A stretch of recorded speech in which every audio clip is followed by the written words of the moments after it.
Et si Trent Alexander-Arnold et Alphonso Davies étaient la paire de latéraux parfaite pour le Real Madrid. Alors oui, comme vous, je pensais que cette paire de latéraux était bien trop offensive pour le Real Madrid et que ça pouvait créer un déséquilibre au sein de l'équipe. Ce sont plus des contre-attaquants que des défenseurs et effectivement, ça peut créer un problème défensif. Cependant, il y a un facteur X qui se nomme Xabi Alonso qui pourrait débarquer la saison prochaine et qui pourrait régler tout ça. Car si on fait un parallèle avec son Bayer Leverkusen qui a écrasé la Bundesliga la saison prochaine, on se dit que ça a du sens. Alors voyons comment ces deux immenses talents peuvent réussir au Real Madrid. Salut tout le monde, c'est Ous, on se retrouve pour une nouvelle vidéo pour parler des deux cracks derrière moi. En effet, Alphonso Davies et Trent Alexander-Arnold sont les rumeurs qui planent au-dessus du Real Madrid. Selon plusieurs médias, le club de la capitale espagnole cherche à remplacer ses latéraux. À gauche, on sait qu'il n'y a jamais eu cette certitude après le départ de Marcelo. On a eu du Ferland Mendy qui lui est capable du pire comme du meilleur, parfois brillant défensivement, parfois à la ramasse, aucun impact offensif. On peut dire que ce n'est pas le latéral parfait pour le Real Madrid. On a Fran Garcia qui lui peine à montrer ses qualités. En ce début de saison, il montre de meilleures choses, des choses plus intéressantes. Malheureusement, est-ce que ça fera de lui un titulaire indiscutable au sein du club?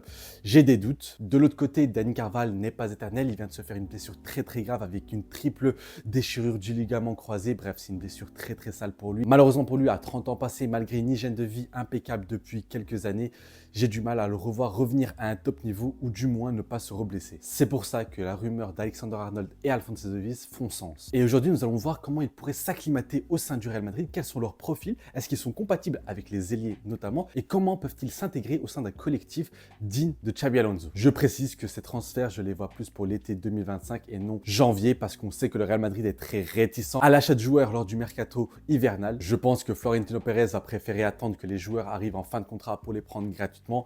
Ça peut se comprendre, même si pour moi, il y a une certaine urgence au poste notamment de latéral droit, avec Lucas Vázquez qui se blesse assez souvent, avec Dani Carvajal qui est out toute la saison. Donc pour moi, j'aurais été sur Trent Alexander-Arnold. Malheureusement, je pense que ça ne va pas se faire. De 1, parce que ça va coûter quand même un peu cher. De 2, je pense qu'Alexander-Arnold voudra finir la saison avec son club de cœur qu'est Liverpool, parce qu'ils sont premiers de Première Ligue, premiers en Ligue des Champions. Ils font un début de saison sur un slot exceptionnel. Je ne le vois pas quitter à la mi-saison. Et puis avoir cette paire de latéraux pour 0 €, ce serait plutôt pas mal. Avant d'entrer dans le vif du sujet, je prends quelques secondes pour vous inviter à liker la vidéo si elle vous plaît, à vous abonner et mettre la cloche de notification pour ne pas rater les prochaines analyses, les prochains débriefs ou avant-match, et me mettre en commentaire ce que vous pensez de cette paire de latéraux qui est pour le moins très offensive. Ça aide énormément la chaîne, merci à tous ceux qui le feront. Place à la vidéo. Tout d'abord, commençons par le profil du Canadien et de l'Anglais. En effet, Alphonso Davies est un latéral très offensif comme Alexander-Arnold, sauf que ce sont deux joueurs qui apportent offensivement de manière très différente. D'un côté, nous avons le très athlétique Alphonso Davies, qui est un joueur qui est très rapide, très véloce, qui dévore énormément d'espace, qui court énormément, qui est très rapide, qui est plus un latéral qui va coller la ligne de touche. Contrairement à lui, Alexander-Arnold est un latéral qui est plus intérieur. C'est un latéral assez spécifique, assez spécial. Alexander-Arnold apporte plus via son pied droit, sa patte droite, qui on le sait est assez exceptionnel, capable de marquer énormément de coups francs, très bon en coups de pied arrêtés. C'est un joueur qui peut apporter, c'est un joueur qui peut faire la différence par la passe et par les passes longues. Quand tu regardes les matchs de Liverpool, tu te dis quel passeur de quarterback. Le nombre de caviar en transversal qu'il sert chaque match est exceptionnel, et quand on voit le jeu du Real Madrid, c'est-à-dire un jeu de transition, et quand on voit le jeu de Xabi Alonso, on peut se dire qu'il pourrait être très utile pour le Real Madrid. Le Bavarois est plus dans l'élimination de joueurs. C'est un joueur qui va, comme je l'ai dit, dévorer les espaces, qui va dédoubler l'ailier. Parce que si on parle de latéral, il faut aussi parler de l'ailier, et celui qui a sécurisé le côté gauche au Real Madrid, c'est nul autre que Vinicius Junior. Mais on le voit, Vinicius Junior n'est plus cet ailier qui colle la ligne. C'est un joueur qui est plus axial, qui est plus dans le cœur du jeu. Et ça, c'est très important parce que cela peut créer une certaine complémentarité avec le Canadien. Ça pourrait rappeler d'excellents souvenirs à l'image de Marcelo et Cristiano Ronaldo. Alphonso Davies qui prend le couloir gauche pour déborder, Vinicius qui rentre à l'intérieur pour accompagner le numéro 9 qui est Kylian Mbappé. Ça pourrait créer énormément. En effet, on le voit sur les statistiques, Alphonso Davies a toutes les qualités pour être un latéral qui monte énormément. C'est un joueur qui reçoit énormément de passes progressives. Ça veut dire que c'est un joueur qui sera souvent devant et non derrière celui qui donne le ballon. Et ça, c'est très important à signaler. C'est un joueur qui va souvent être dans les 30 derniers mètres adverses. Et par son côté athlétique et sa vitesse, on pourra le voir sur les deux surfaces. De l'autre côté, Alexander-Arnold est plus un latéral intérieur et plus un meneur de jeu. Oui, c'est assez spécial. C'est un défenseur, c'est un latéral, mais qui a cette capacité d'être une sorte de meneur de jeu. Quand on voit les matchs de Liverpool, Alexander-Arnold fait partie des joueurs qui mènent le jeu de son équipe. Sans ballon, c'est un latéral classique qui reste sur le côté droit, qui va défendre sur son ailier. Mais quand il a le ballon, il a tendance à rentrer à l'intérieur du jeu pour apporter un supplément au milieu de terrain. Ces transversales, que ce soit en diagonale ou en verticale, permettent de casser des lignes directement. Le fait que ce soit un joueur propre techniquement apporte aussi énormément au sein du milieu de terrain. C'est un joueur aussi assez physique qui est capable de récupérer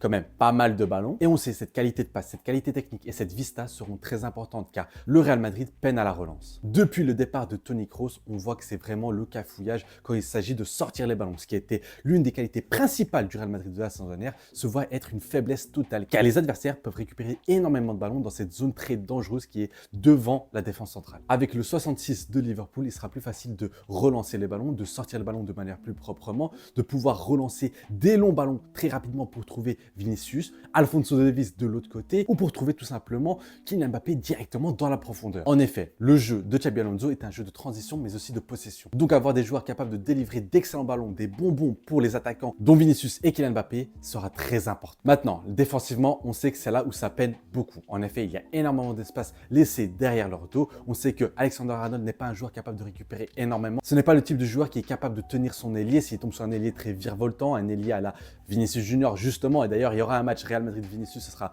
l'occasion de voir les deux joueurs s'affronter. Mais on sait que c'est une faiblesse du latéral anglais.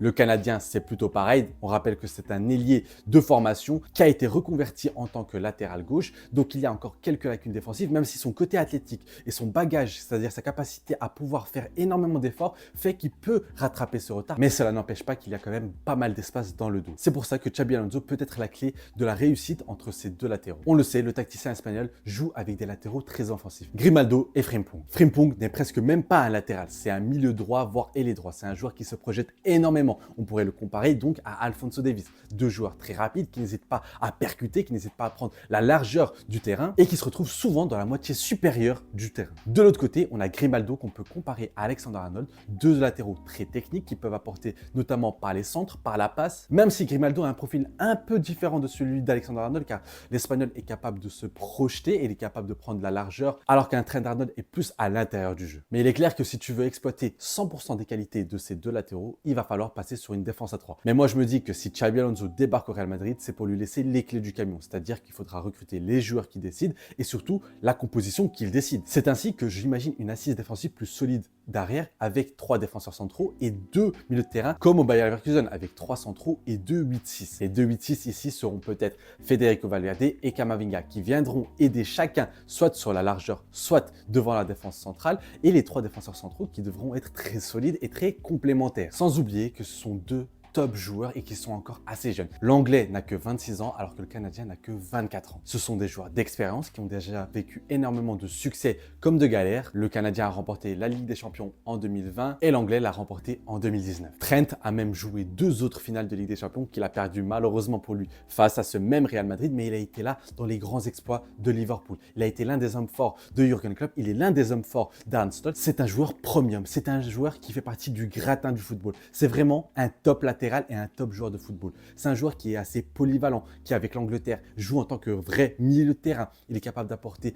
au cœur du jeu, il est capable aussi d'apporter via la passe, il est capable de faire du dépassement de fonction, il a une très très belle patte droite qui lui permet de tirer les coups francs, il a marqué énormément de coups francs. C'est un joueur aussi qui se projette souvent à l'intérieur du jeu mais aussi aux abords de la surface qui avec sa frappe lui permet de créer beaucoup d'occasions de tir. Les deux latéraux sont des latéraux qui créent énormément d'occasions, surtout Alexander-Arnold. Le nombre d'occasions est à comparer avec justement la paire de latéraux du Bayer Leverkusen qui est Grimaldo et Frimpong. Et si Florentino Pérez arrive à faire ces 2 joueurs avec 0 € d'indemnité de transfert, ce sera encore une fois une masterclass. Maintenant, les problèmes potentiels, il ne faut pas les nier. C'est que défensivement, il est possible que même s'il y a 3 défenseurs centraux, même si les milieux décident d'être ce support derrière, ça peut ne pas fonctionner car il laisse quand même pas mal d'espace dans leur dos. Mais maintenant, moi, je préfère un jeu risqué. On peut le voir à l'image du jeu risqué du FC Barcelone en ce début de saison qui est l'une des meilleures équipes de la planète. Ils ont décidé de jouer un jeu risqué avec une défense très haute et ça paye. Le football est récompensé quand tu décides de le respecter. Aujourd'hui, plusieurs équipes en Europe décident de jouer avec des latéraux très offensifs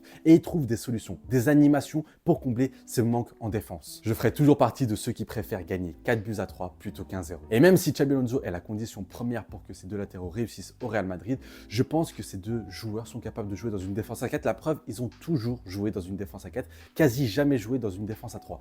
Je pense qu'ils peuvent évoluer en défense à 3, je pense que c'est là où leurs qualités pourront le plus s'exprimer parce que Xabi Alonso maîtrise ce schéma tactique défensif, il maîtrise aussi la défense à 4. C'est pour ça que pour moi, ces deux transferts ont plus à apporter au Real Madrid plutôt qu'à faire perdre. Et je pense que le Real Madrid doit changer sa manière de jouer au football. En effet, avec Xabi Alonso, c'est un nouveau départ. Ils doivent tenter l'expérience. On l'a bien vu avec le tacticien espagnol et son Bayer Leverkusen. C'était un jeu flamboyant, c'était un jeu offensif qui a encaissé quand même pas mal de buts, mais ça ne l'a pas empêché de remporter des trophées. Voilà la fin de cette vidéo. J'espère qu'elle vous aura plu. J'ai hâte de vous lire en commentaire. J'ai hâte de voir ce que vous pensez de cette paire de latéraux. Moi, je pense qu'elle peut être parfaite avec un Xabi Alonso. Maintenant, j'attends vos réponses en commentaire. C'est très important pour moi. J'ai hâte de pouvoir débattre avec vous sous les commentaires. Je vous invite à liker la vidéo si elle vous a plu, vous abonner et mettre la cloche de notification pour ne pas rater les prochaines vidéos. Moi, je vous dis à très vite. C'était Ous et un avis noyé dans la mer.